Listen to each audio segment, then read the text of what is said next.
The New Zealand Breakers are undefeated in the Ignite Cup. They are 3-0, but they will be 3-1 after Wednesday night's match with the red-hot Southeast Melbourne Phoenix at the State Basketball Centre in Melbourne. Now, going to dive into it, going to give you my best tips for this one. Of course, doing the usual repertoire, but first, subscribe to the channel. You love NBL. We're covering it the whole way through each and every game with our best tips. Sometimes they're hot, sometimes they're not, but that's the joys of having a punt on the NBL. Now, let's get into this one. Look, it should just simply be a routine victory for Southeast Melbourne. The only thing I am worried about is a little bit of a hangover after beating Adelaide at Hoops Fest on Sunday. Sometimes when these teams get up for one of these matches, they can tend to have a poor game. But in the same aspect, the New Zealand Breakers have won 2 in a row, which, if we're following their season trends, they're due for a loss. They've been one of the most inconsistent teams in the competition, thus sitting outside the top 6. They've had 2 good wins against 2 of the bottom teams in the league, and now they face Southeast Melbourne. So, in theory, this should simply be a soft game for the Phoenix, and they should cover the 7.5 points as the favourite. Now, their team total is at 98.5. They're coming up against a fairly ordinary Breakers defence.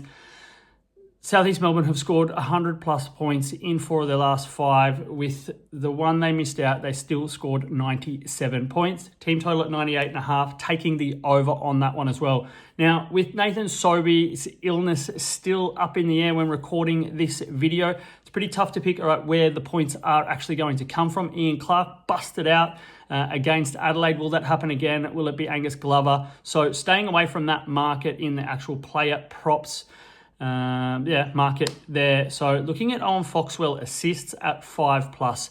Now, he's averaged over that amount in his last 5 games, around 6.25, I believe it was, had 12 last game as well. If Sobey's out, definitely will hit that, but otherwise he's still going to be the feeder and the deliverer for Southeast Melbourne, so that's a good one. And another little cheeky one I did find is Jordan Hunter has had 7+ rebounds in his last 7 games against the Breakers.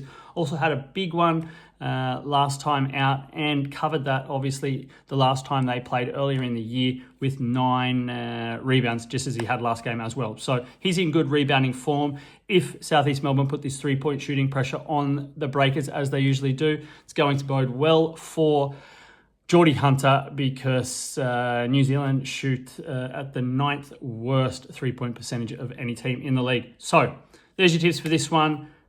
Take Southeast Melbourne to cover as the favourites. Take their team total over 98.5.